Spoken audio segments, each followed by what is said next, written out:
When my mother said they couldn't afford to take both of us to Spain, she said it gently.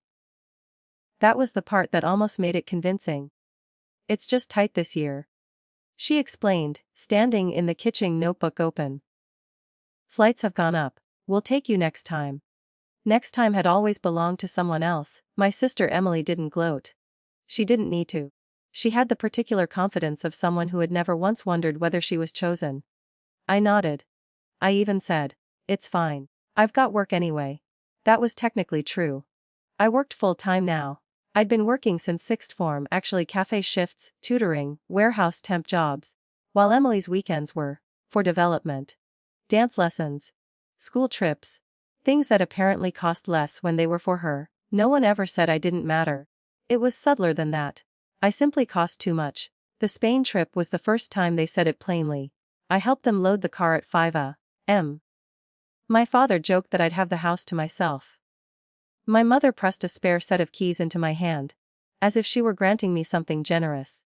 "Don't throw parties," she said lightly. I smiled. I didn't throw a party. The first night they were gone, I sat on the sofa I'd bought 2 years earlier, financed monthly. Because at the time my parents' credit had been in a rough patch. I'd signed the agreement in my name, so we could replace the one that had collapsed at the frame.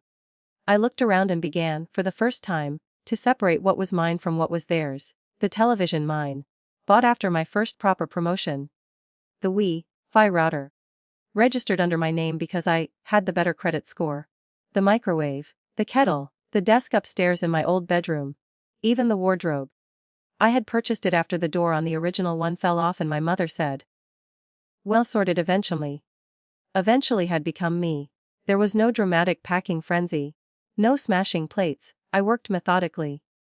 Receipts were still in a plastic file I'd kept out of habit. I photographed everything before moving it. Cancelled the broadband contract.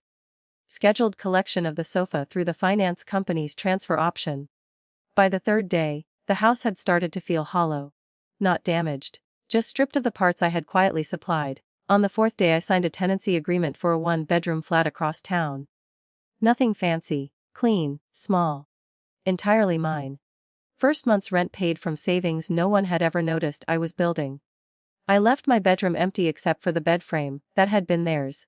I left a single envelope on the kitchen counter. No accusations.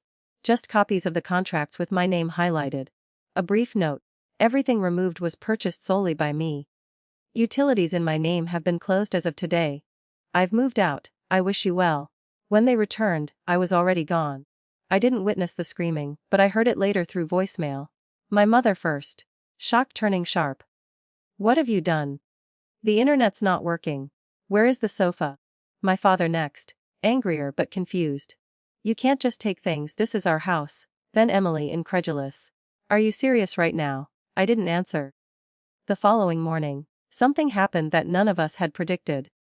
2 years earlier, when they'd refinanced the mortgage, after my father's hours were cut, they'd asked me to co-sign temporarily, just to stabilize things. It was paperwork I barely thought about at the time, without my income listed.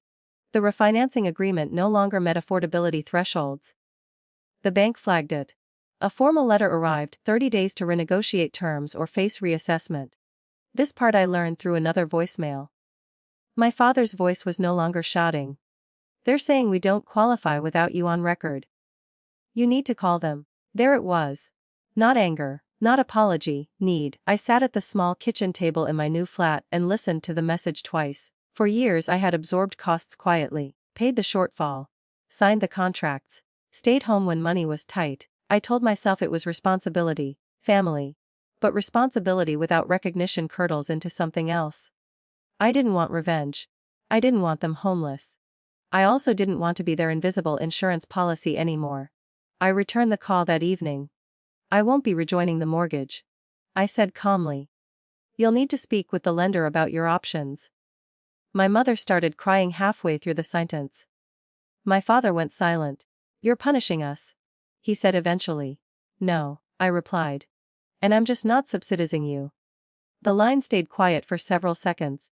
There was no triumphant speech, no cinematic mic drop.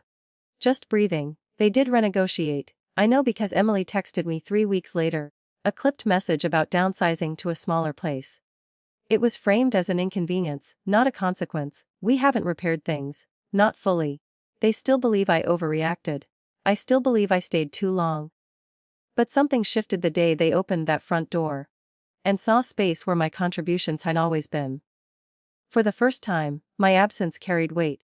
And in the quiet of my own rented flat, sitting on my sofa, the same one, now against a different wall, I realized something steady and unremarkable. I hadn't left to make them scream. I left because I was tired of whispering my worth.